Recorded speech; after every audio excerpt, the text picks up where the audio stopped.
ইরানের উপর নিষেধাজ্ঞা নিয়ে আবার ভিন্ন স্বর ট্রাম্পের।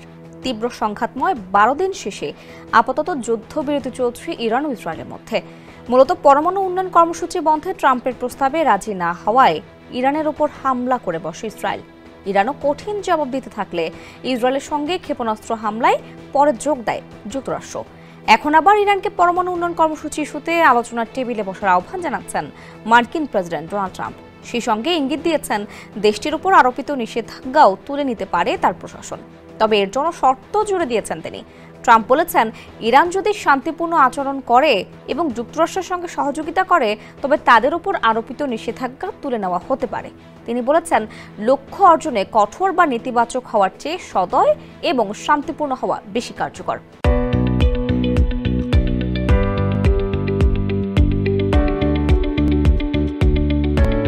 একই সঙ্গে মার্কিন হামলার আগে ইরান ইউরেনিয়াম সরিয়ে নিয়েছে এমন দাবিও নাকচ করেছেন ট্রাম্প। রোববার এক প্রতিবেদনে এই তথ্য জানিয়েছে বার্তা সংস্থা আনাদোলু।